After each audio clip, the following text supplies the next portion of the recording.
یہ انسان اب محنت کرے گا. نیچے اگر پھینک دیا گیا تھا الا الذین آمنوا وعملوا الصالحات، جو ایمان لائیں گے اور نیک عمل کریں گے وہ پھر ریگین کر لیں گے اپنے اس مقام کو جس مقام پر انہیں اصلاً پیدا کیا گیا تھا.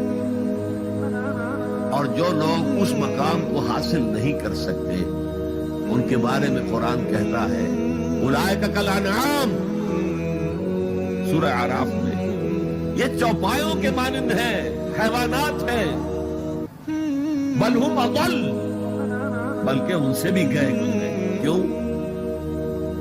حیوان کو جس سطح پر پیدا کیا گیا اس پر اپنی زندگی گزار رہا ہے، اس سے اوپر کی کوئی صلاحیت دی ہی نہیں گئی.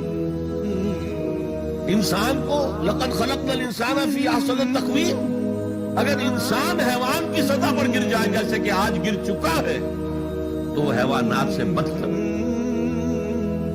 اولئک کالانعام بل ہم اضل لهم قلوب لا يفقهون بها لهم اعین لا يبصرون بها لهم آذان لا يسمعون بها.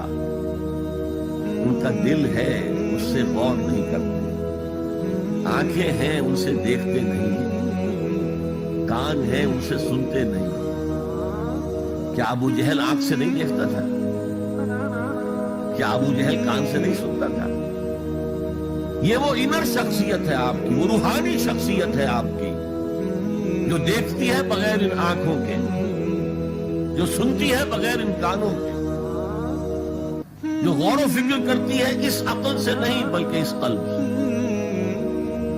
تو اللہ نے تو سب کچھ دیا تھا، ہر ایک میں وہ روح پھونکی ہوئی ہے، لیکن یہ لوگ اپنی روح سے بیگانہ ہو گئے ہیں، بھول گئے ہیں کہ ہمارے اندر کوئی ڈیوائن ایلیمنٹ بھی ہے. ڈیوائن سپارک، یہ لفظ جو ہے مغربی فلسفے میں استعمال ہوتا ہے. ڈیوائن سپارک، ایک شعلہ ملکوتی ہمارے اندر ہے، انہوں نے بھی دیکھا ہے. لیکن آج کا انسان خاص طور پر ڈارون کے نظریے کے پھیلاؤ کی وجہ سے، یہ نظریہ بایولوجی کے میدان کا نظریہ تھا اور بایولوجی کے میدان میں اسے تقریباً ریجیکٹ کیا جا چکا ہے، لیکن سوشل سائنسز میں اس طرح پرمیٹ کر چکا ہے، سوشالوجی میں، سائیکالوجی میں